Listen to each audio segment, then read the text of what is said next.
Lord Krishna नमन everyone. आज हम जो कवर करने जा रहे हैं वो है हमारा पाइथन का डेटा टाइप्स। क्लास 11th के लिए ये टॉपिक। इस वीडियो लेक्चर में आज हम देखेंगे पाइथन डेटा टाइप्स क्या होते हैं। पाइथन में जो हमने अब तक पढ़ा हुआ है उसके आगे पाइथन प्रोग्रामिंग लैंग्वेजेस के बेसिक्स के बाद हम जो स्टार्ट कर रहे हैं वो है पाइथन डेटा टाइप्स, कि पाइथन के अंदर डेटा टाइप्स क्या होते हैं, इनकी जरूरत क्या पड़ती है, इन्हें क्यों बनाते हैं। ठीक है, चलिए देखते हैं इंट्रोडक्शन में।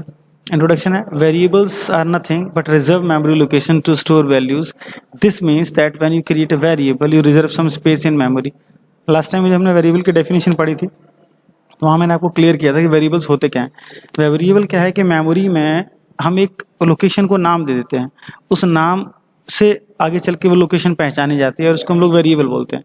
सिंपल वर्ड्स में अगर कहा जाए, a name given to a particular memory location is known as variable, जहां पर हम कोई भी डेटा स्टोर कर सकते हैं। ठीक है, अब based on the data type of variable, जो भी आपका वेरिएबल है वो किस डेटा टाइप का है, उसके अंदर किस तरह का डेटा रखा जाएगा, ये बहुत इंपॉर्टेंट होता है।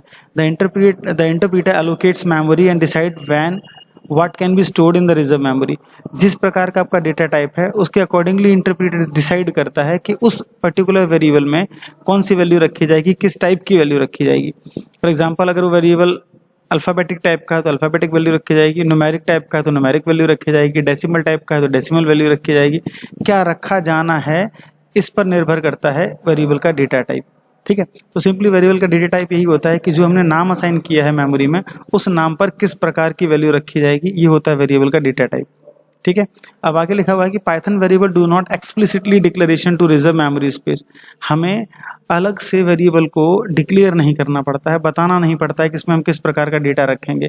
पाइथन एक बहुत ही यूजर फ्रेंडली और बहुत ही आसान और बहुत ईजी लैंग्वेज है। इसमें सिंपल होता है क्या है कि आप वेरिएबल का नाम लिख के इक्वल साइन लगा के जिस टाइप की वैल्यू उसके अंदर असाइन करते हैं, वेरिएबल ऑटोमेटिक उसी टाइप का बन जाता है। फॉर एग्जाम्पल, आपने लिखा x इक्वल टू 10 तो वेरिएबल ऑटोमेटिकली इंटीजर टाइप का बन गया। आपने लिखा x इक्वल टू XYZ तो वेरिएबल आपका स्ट्रिंग टाइप का बन गया। सिंपल सा है कि जिस भी तरह की वैल्यू आप एक पर्टिकुलर नेम में असाइन करते हैं वो वेरिएबल उसी नाम का उसी टाइप का बन जाता है। क्लियर है? आगे देखते हैं कि the operand to the left of equal operator is name of the variable and operand to the right of the variable right of the equal operator is value। ठीक है, जैसे हमने लिखा x इक्वल टू 10 तो जो left की तरफ x है वो वेरिएबल का नाम है, इक्वल के इधर जो है वो उसका वैल्यू है। ठीक, तो जो भी वैल्यू असाइन होती है उसके अकॉर्डिंगली उसका डेटा टाइप क्रिएट हो जाता है। पाइथन के अंदर बेसिक डेटा टाइप्स कितने होते हैं इसका पूरा एक ट्री लाइक स्ट्रक्चर बना रखा है।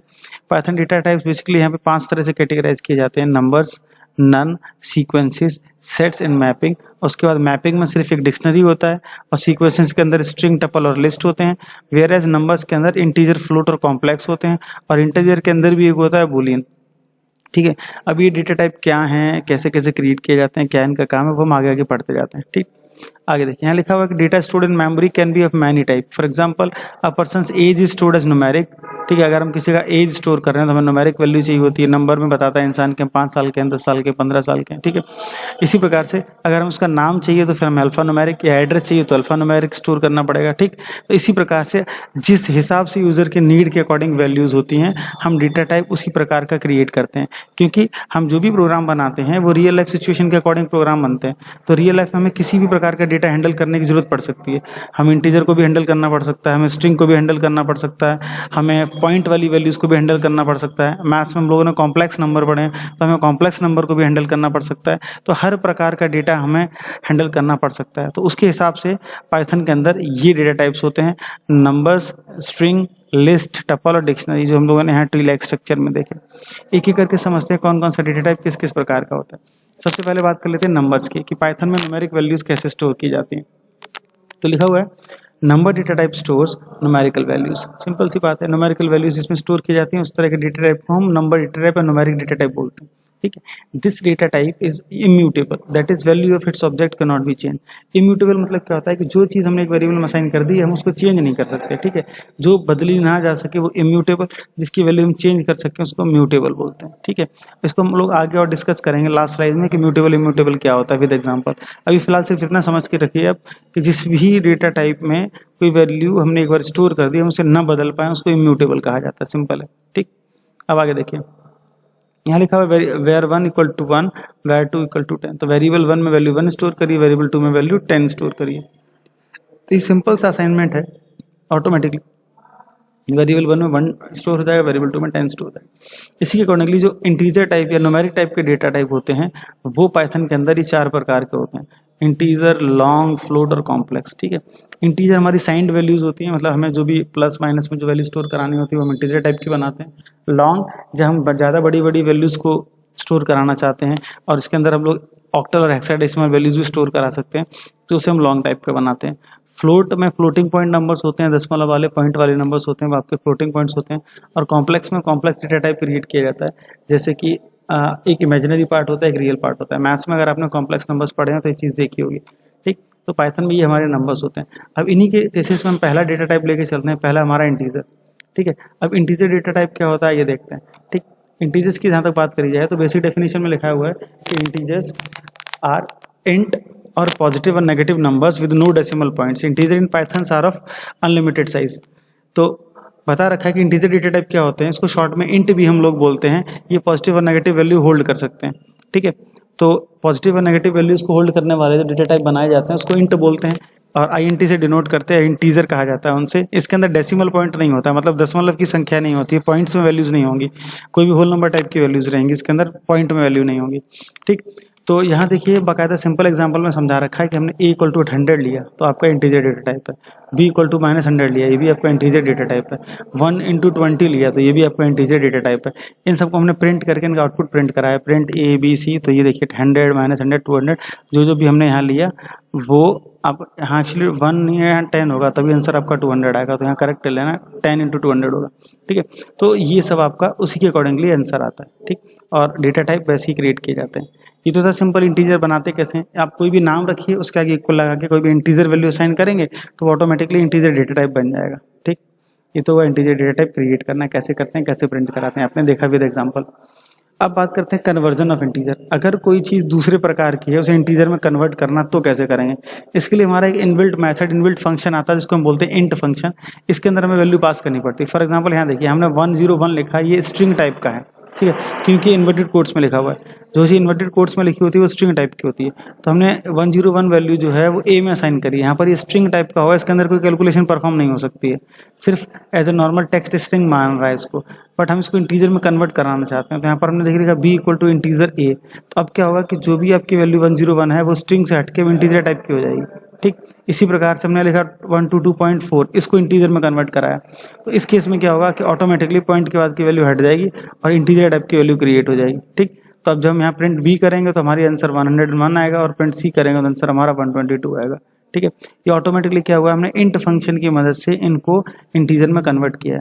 तो सिंपल सा है कि जो भी डेटा टाइप है किसी भी टाइप का, अगर हम उसको इंटीजर में कन्वर्ट कराना चाहते हैं तो उसके आगे INT लिखना पड़ता है और फंक्शन के अंदर वैल्यू पास करनी पड़ती है। तो इनबिल्ट फंक्शन है जो क्या करता है, किसी भी टाइप की वैल्यू को इंटीजर में कन्वर्ट करा देता है। हाँ, बट ध्यान ये रखना है कि वो वैल्यू कन्वर्टेबल होनी चाहिए। ठीक, इसमें लॉसेस भी होते हैं, जैसे 122.4 था तो 0.4 आपकी वैल्यू लूज हो जाएगी। ठीक है, चलिए आगे देखते हैं फ्लोट। फ्लोटिंग पॉइंट नंबर्स की बात करें या फ्लोट डेटा टाइप की बात करें तो फ्लोट डेटा टाइप वो होते हैं या फ्लोटिंग पॉइंट नंबर्स वो होते हैं जिसके अंदर हम डेसिमल वैल्यू रख सकते हैं, मतलब पॉइंट में वैल्यू होल्ड कर सकते हैं, जैसे कि 101.2, 101.4। ठीक है, तो जो डेसिमल वैल्यूज आ रही हैं फ्लोटिंग पॉइंट नंबर्स है। ठीक, पीछे एक बार फिर से देख लेते हैं। ये देखिए ये जो भी नंबर्स आपके आ रहे हैं ये सब डेसिमल वैल्यूज हैं, पॉइंट की वैल्यूज हैं, इसलिए इनका जो डेटा टाइप है वो फ्लोटिंग पॉइंट है। और सेम प्रोसीजर इसका भी है, अगर आपको कोई भी चीज़ फ्लोटिंग पॉइंट में कन्वर्ट करानी है तो आप उसके आगे फ्लोट लिखेंगे, फ्लोट, और उस फंक्शन के अंदर पास करेंगे वेरिएबल का नाम जिसको आप कन्वर्ट कराना चाहते हैं। क्लियर, ऐसे हम फ्लोटिंग पॉइंट में कन्वर्ट करा सकते हैं। अब बात करते हैं कॉम्प्लेक्स नंबर की। ये थोड़ा मैथमेटिकल है, थोड़ी डीप कॉन्सेप्ट है। अगर आपने मैथ्स में पढ़ा है कॉम्प्लेक्स नंबर क्या होता है तो आपको समझ में आएगा। एक कॉम्प्लेक्स नंबर के अंदर दो पार्ट होते हैं, एक रियल पार्ट होता है, एक इमेजिनरी पार्ट होता है। तो सिंपल इसके अंदर भी वही कहानी है। अगर हम किसी भी कॉम्प्लेक्स नंबर को डिनोट कराना चाहें तो यहाँ देखिए कॉम्प्लेक्स नंबर है तो combination of real and imaginary part. Complex number are in the form of x plus y j. जो कॉम्प्लेक्स नंबर होते हैं x वाई जे की फॉर्म में होते हैं, जहाँ पर x आपका रियल पार्ट होता है और y आपका इमेजिनरी पार्ट होता है। क्लियर, तो जैसे सपोज कोई भी कॉम्प्लेक्स नंबर हमें कन्वर्ट कराना है तो हम सीधा लिख देंगे 5 कॉम्प्लेक्स, तो ऑटोमेटिकली क्या होगा ये 5 को कॉम्प्लेक्स नंबर में कन्वर्ट कर देगा, 5 को रियल पार्ट में जोड़ देगा और इमेजिनरी में 0 पार्ट जोड़ देगा। इमेजिनरी की वैल्यू अपने आप 0 ले लेगा। ठीक है, हमें इसके अंदर दोनों वैल्यू एक साथ डिफाइन करानी पड़ती है, रियल भी दिखानी पड़ती है और इमेजिनरी भी। जैसे नीचे वाले एग्जांपल में देखिए 101,23, अगर हम इसको कॉम्प्लेक्स में कन्वर्ट कर रहे हैं फंक्शन की मदद से तो 101 आपका रियल पार्ट हो जाएगा, 23 आपका इमेजिनरी पार्ट हो जाएगा। तो कंप्लीट कॉम्प्लेक्स नंबर आपका 101 प्लस 23 जे बन जाएगा। क्लियर, तो कॉम्प्लेक्स नंबर आपका रियल और इमेजिनरी पार्ट का होता है, तो इसके अंदर 2 पार्ट हमें इकट्ठे बताने पड़ते हैं। आई थिंक क्लियर हो गया होगा ये टॉपिक। अगर फिर भी कोई डाउट है तो आप क्लास टाइम के दौरान जरूर पूछिएगा। अब बात करते हैं स्ट्रिंग की। स्ट्रिंग डेटा टाइप क्या होता है? स्ट्रिंग अगर बेसिकली देखा जाए तो कॉम्बिनेशन ऑफ कैरेक्टर्स होता है, बट पाइथन के अंदर किसी भी वेरिएबल को स्ट्रिंग बनाने के लिए आप उसको सिंगल कोट या डबल कोट में लिखेंगे तभी वो वेरिएबल स्ट्रिंग टाइप का बनता है। ठीक, तो सिंपल सा क्या है कि आप डायरेक्टली str, जैसे यहाँ पर एग्जांपल में देखिए str equal to computer science लिखा हुआ है, तो कंप्यूटर साइंस की टाइप की जो स्ट्रिंग है वो str नाम के वेरिएबल में असाइन होगी। तो आप जब भी चाहें इस str वेरिएबल को जहाँ भी जैसे भी चाहें प्रिंट करा सकते हैं। ठीक है, तो str एक वेरिएबल है जिसके अंदर कंप्यूटर साइंस एक वैल्यू है जो कि स्ट्रिंग टाइप की है। ठीक, यहाँ पहले एग्जाम्पल में देखिए हमने str करके str को प्रिंट कराया, तो जो भी हमारा str में स्टोर था पूरा एज इट इज नीचे प्रिंट हो जाएगा आउटपुट में। अगले में देखिए हमने str 0 यानी कि फर्स्ट एलिमेंट की वैल्यू प्रिंट कराई तो खाली c प्रिंट होगा। अगले में हमने फर्स्ट टू 3 यानी पहले से लेकर 3 तक की वैल्यू प्रिंट कराई तो om प्रिंट होगा। ठीक, ऐसे कर करके हम इसके अकॉर्डिंगली जो जो भी वैल्यूज चाहें वो प्रिंट करा सकते हैं। ये पूरा एग्जाम्पल एक बार समझ के रन करके देखिएगा, कुछ समझ में ना आए तो पूछेगा। ठीक है, एक बार फिर से देख लीजिए पूरा एग्जाम्पल, कहीं पर भी कोई दिक्कत आती है तो पूछ लीजिएगा। यहाँ पे देखिए प्लस ऑपरेटर कॉन्कैटिनेशन बोलते हैं, जोड़ने के लिए इस्तेमाल होता है। जो पहले लिखा हुआ था उसमें कुछ और जोड़ना है तो आप प्लस के साथ जोड़ सकते हैं, तो कंप्यूटर साइंस और लास्ट में यस और प्रिंट हो जाएगा, तो ये कॉन्कैटिनेशन के लिए इस्तेमाल किया यहाँ पर प्लस। और जो स्टार होता है ये रिपीटिशन के लिए होता है, जैसे हमने स्टार 2 लिखा तो वही सेम स्ट्रिंग 2 बार रिपीट हो जाएगी। अगर हम स्टार 4 लिख देंगे तो वही सेम स्ट्रिंग 4 बार रिपीट हो जाएगी। तो हमें कोई भी काम अगर बार बार रिपीट कराना है तो हम उसे मल्टीप्लिकेशन ऑपरेटर के साथ प्रिंट कराते हैं, तो स्ट्रिंग क्या होती है, वही चीज़ बार बार रिपीट हो जाती है। ठीक, ये तो हो गया आपका स्ट्रिंग वेरिएबल। अब बात करते हैं बूलियन की। बूलियन जो है वो इंटीजर डेटा टाइप के अंदर ही आता है। बूलियन क्या होता है, 2 तरह की वैल्यू लेता है, हाँ या ना, ट्रू और फॉल्स, इसके अलावा कोई दूसरी वैल्यू नहीं लेता है। तो ऐसा डेटा टाइप जिसके सिर्फ 2 ही केसेस हो सकते हैं, या ट्रू या फॉल्स, तो उसको बूलियन टाइप का बनाया जाता है। फॉर एग्जांपल जैसे यहाँ पर देखिए str हमने कंप्यूटर साइंस लिया है, यहाँ एक वेरिएबल बनाया BOO नाम से, इसमें हमने सिर्फ चेक किया है कि str इज अपर। अगर आप इज अपर चेक करें तो मतलब क्या है कि अभी टेस्ट करना चाह रहे हैं कि जो str के अंदर वैल्यू स्टोर है इस पर्टिकुलर वेरिएबल में str में, वो कैपिटल लेटर्स में है या नहीं। अगर कैपिटल में होगी तो इसका आंसर ट्रू आ जाएगा, नहीं तो इसका आंसर फॉल्स आएगा। तो जहाँ पर आंसर ट्रू या फॉल्स आते हैं उसको स्टोर करने के लिए जो वेरिएबल होता है वो आपका बूलियन टाइप का होता है, जिसके अंदर या तो वैल्यू ट्रू या फॉल्स, सिर्फ 2 ही वैल्यू स्टोर हो सकती है। आई थिंक क्लियर हो गया होगा। अगर नहीं है तो क्लास टाइम के दौरान जरूर पूछिए। अगला है नन वेरिएबल। नन एक स्पेशल टाइप का डेटा टाइप होता है। नन डेटा टाइप एक सिंगल वैल्यू होल्ड करता है। नन डेटा टाइप हम उसे बोलते हैं जिसके अंदर कोई भी वैल्यू नहीं होती, इनफैक्ट ना तो फॉल्स होगा ना ट्रू होगा, जिसके अंदर कुछ नहीं रिप्रेजेंट करना होता उसे हम नन बनाते हैं।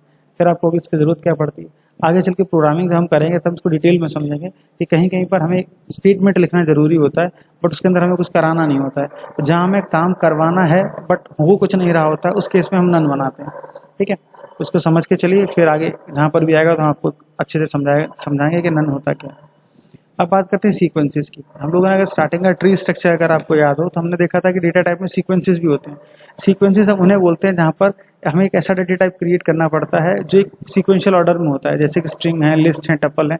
इसके अंदर एक वैल्यू नहीं होती है, मोर देन 1 वैल्यूज होती हैं और एक सीक्वेंशियल ऑर्डर में होती हैं, एक क्रम में होती हैं। तो जहाँ पर हमारा क्रमबद्ध डेटा होता है, क्रम में होता है, मोर देन 1 चीजें होती हैं, उसको हम लोग सीक्वेंस बनाते हैं, सीक्वेंशियल टाइप का बनाते हैं। ठीक है, तो सिंपली लिखा हुआ है कि sequence is an ordered collection of items, indexes और पॉजिटिव इंटीजर्स। ठीक है, किसी भी चीज का ऑर्डर्ड कलेक्शन, कोई भी इंडेक्स वैल्यूज या कोई भी पॉजिटिव नंबर्स अगर हमने एक साथ रखे हैं, मोर देन 1 चीजों को एक साथ क्लब अप करके रखा हुआ है, तो वो डेटा टाइप हमारा सीक्वेंस टाइप का होता है। आगे लिखा है it is combination of mutable and non mutable data types. तो जो भी आपके सीक्वेंस डेटा टाइप होते हैं वो म्यूटेबल भी हो सकते हैं और नॉन म्यूटेबल भी हो सकते हैं, इसको हम लोग इम्यूटेबल बोलते हैं। तो अलग अलग टाइप के डेटा टाइप बन सकते हैं सीक्वेंसेस के, म्यूटेबल भी और इम्यूटेबल भी। अब देख लीजिए कौन कौन से होते हैं सीक्वेंसेस में। एक होता है स्ट्रिंग, एक होता है लिस्ट और टपल्स। ठीक, लिस्ट भी होता है, स्ट्रिंग और टपल, 3 अलग अलग डेटा टाइप हमें और पढ़ाने हैं अभी, लिस्ट, स्ट्रिंग और टपल। स्ट्रिंग तो हम पढ़ चुके हैं सेम, अब आगे कंटिन्यू करते हैं लिस्ट से। लिस्ट क्या होता है, लिख देखिए, list is also sequence of values of any type. किसी भी प्रकार की वैल्यूज, किसी भी टाइप की वैल्यूज अगर एक ही जगह हम लोगों ने स्टोर कर रखी है तो उसको लिस्ट बोलते हैं। ठीक, values in the list are called elements और आइटम्स। लिस्ट के अंदर जो भी चीजें होती है उनको आइटम कहा जाता है या एलिमेंट कहा जाता है। These are mutable and indexed order. List is enclosed in square brackets. List की पहचान क्या है कि सिंपल जो भी हम वेरिएबल बना रहे हैं, जैसे हमने यहाँ पे लिखा l इक्वल टू ये, तो हम इसके अंदर जो भी वैल्यू डालेंगे वो स्क्वायर ब्रैकेट बनाएंगे तब वैल्यूज डालेंगे। तो ये सिंपली स्क्वायर ब्रैकेट ही इंडिकेट करता है कि लिस्ट है। ठीक है जी, स्क्वायर ब्रैकेट के बाद किसी भी टाइप की वैल्यू, पहला देखिए स्ट्रिंग टाइप की वैल्यू स्पैम, फिर कॉमा लगा के 20.5 फ्लोट टाइप की वैल्यू है, फिर आगे कॉमा 5 इंटीजर टाइप की वैल्यू है, फिर से स्क्वायर ब्रैकेट क्लोज। तो ये एल नाम का जो वेरिएबल बना है वो लिस्ट टाइप का हो गया, बिकॉज इसके अंदर मोर देन वन टाइप की वैल्यू स्टोर्ड है और वो वैल्यूज किसी भी टाइप की हैं, अलग अलग टाइप की हैं, तो इसलिए कि और करली ब्रेसेस से बनाया गया इसलिए ये लिस्ट है। ठीक, इसी तरीके से टपल्स की बात करते हैं, ये भी सीक्वेंस टाइप की वैल्यू स्टोर करता है, इसके अंदर भी सीक्वेंशियल वैल्यूज होती हैं, ऑफ एनी टाइप हो सकती हैं, and are indexed by integers and they are immutable. ठीक है, हमने जो ऊपर पहले वाला देखा था, ये आपका जो डेटा टाइप था लिस्ट, वो था आपका म्यूटेबल, इसकी वैल्यू हम लोग चेंज कर सकते हैं, बट जो टपल होती है वो इम्यूटेबल होता है, उसमें जो एक बार वैल्यू हमने असाइन कर दी हम उसे चेंज नहीं कर सकते हैं। ठीक, और टपल और लिस्ट में फर्क क्या होता है कि जब हम टपल क्रिएट करते हैं तो वहां पर ये आपका ये पैरेंथेसिस लगता है और ऊपर वाले में स्क्वायर ब्रैकेट लगता है। ठीक, टपल का एग्जांपल अगर देखें तो यहाँ जैसे हमने सपोज लिखा एग्जांपल 2 और 4,2 लिखा तो 4,2 आपकी टपल क्रिएट हो जाएगी। ठीक है, अब आप बात करते हैं सेट्स की। ठीक, तो set is an ordered collection of values of any type with no duplicate entry, sets are immutable. Sets की अगर बात करें तो सेट्स के अंदर जो वैल्यूज होती हैं, एक सेकेंड स्लाइड अपने आप में ट्वीट हो रही है।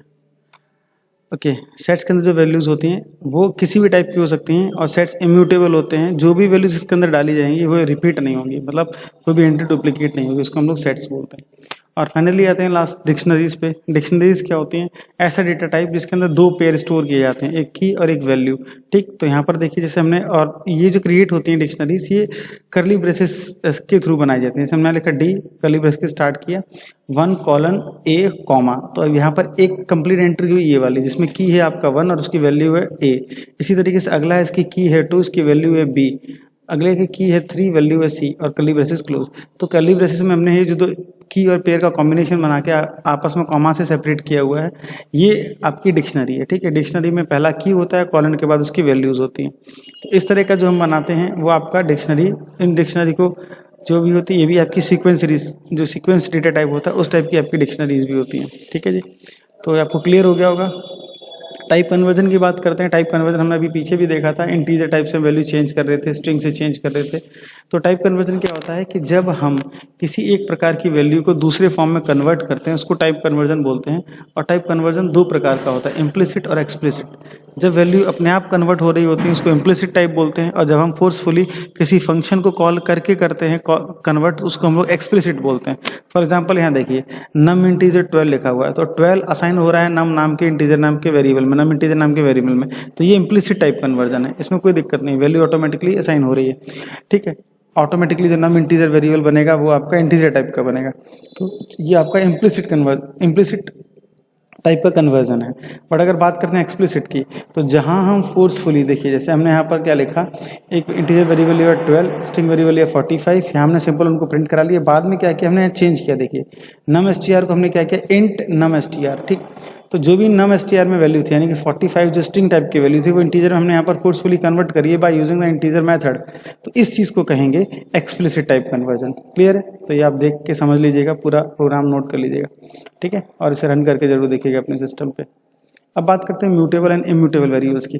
अभी हमने पीछे भी बात करी थी, यही चीज फिर से हम देख लेते हैं। म्यूटेबल वेरिएबल्स क्या होते हैं और इम्यूटेबल क्या होते हैं। देखिए, a mutable variable is one whose value may change in place, whereas in immutable variables changes of value will not happen in any place. जहां पर हम किसी की वैल्यू चेंज कर सकते हैं उसको म्यूटेबल बोलते हैं, और जिसकी वैल्यू हम किसी प्रकार से चेंज नहीं कर सकते उसको इम्यूटेबल बोलते हैं। Modifying an immutable variable will rebuild the same variable. ठीक है, अगर मॉडिफाई करने की कोशिश करते हैं किसी इम्यूटेबल वेरिएबल को तो एक नया वेरिएबल क्रिएट हो जाता है। एग्जाम्पल के तौर पर यहाँ देखिए x = 5 will create a value 5। ठीक है, हमने एक वैल्यू क्रिएट कर दिया x जिसकी वैल्यू 5 हो गई। ठीक है, तो यहाँ क्या हो गया कि 5 एक ऐसा रेफरेंस है, ये 5 एक ऐसा रेफरेंस है जो x के द्वारा रेफर किया जा रहा है। मतलब अगर आप x कह रहे हो तो ऑटोमेटिकली वो 5 को रेफर कर रहा है। ठीक, इसी प्रकार से हमने क्या y = x कर दिया। जब y = x किया तो क्या होगा, ऑटोमेटिकली x भी 5 को रेफर करेगा और y भी 5 को रेफर करेगा। तो एक सेकंड, आज ये टच पैड गड़बड़ कर रहा है। अब क्या होगा कि y भी x को ही रेफर करेगा। क्लियर? तो अब क्या हो गया, x भी 5 को रेफर कर रहा है, y भी 5 को रेफर कर रहा है, क्योंकि 5 जो x और y वो दोनों ही इंटीजर टाइप की वेरिएबल है और ये इम्यूटेबल होता है। तो ये क्या हुआ, दो अलग अलग वेरिएबल क्रिएट हो गए बट सेम ही चीज को रेफर कर रहे हैं। ठीक है, अगर हम बात करते हैं म्यूटेबल की, तो म्यूटेबल चेंजेबल होता है, उसके अंदर वैल्यू हम चेंज कर सकते हैं। यहाँ देखिए, यहाँ लिखा हुआ है दिस स्टेटमेंट विल रेफर 5, तो x इक्वल टू अगर हम x प्लस वाई करते हैं, ठीक, x equal to x plus y करते हैं, तो x being integer immutable type has been rebuilt and this statement expression on RHS will result into the value 10। तो जो हमारे x की वैल्यू है वो 10 हो जाएगी, और x प्लस वाई की जहाँ तक बात है वहाँ पर आपका x 5 ही रहेगा, y 5 ही रहेगा, इसकी वैल्यू चेंज नहीं होगी। तो x और y की वैल्यू अलग अलग रही और RHS पे आपका आंसर 10 आ जाएगा। बट अगर यही चीज़ म्यूटेबल होती है तो वहाँ पर हम x की वैल्यू चेंज हो जाती, ठीक, जैसे x की जगह 5 की जगह 10 हो जाती है वैल्यू। तो इसको और डिटेल में हम लोग पढ़ेंगे, फिलहाल स्लाइड में इतना ही था, नेक्स्ट टाइम कवर करते हैं। टाइम थोड़ा कम है, नेटवर्क की स्पीड अच्छी नहीं है, तो मैं आपको जल्दी से स्लाइड बना के अपलोड कर रहा हूँ, आपकी क्लास टाइम के दौरान तक आप तक मिल जानी चाहिए। तो आज के लिए इतना ही, बाकी आप बुक से पढ़िए, नोट्स बनाइए जरूर। Thank you so much for watching, अपना ख्याल रखिएगा, थैंक यू सो मच।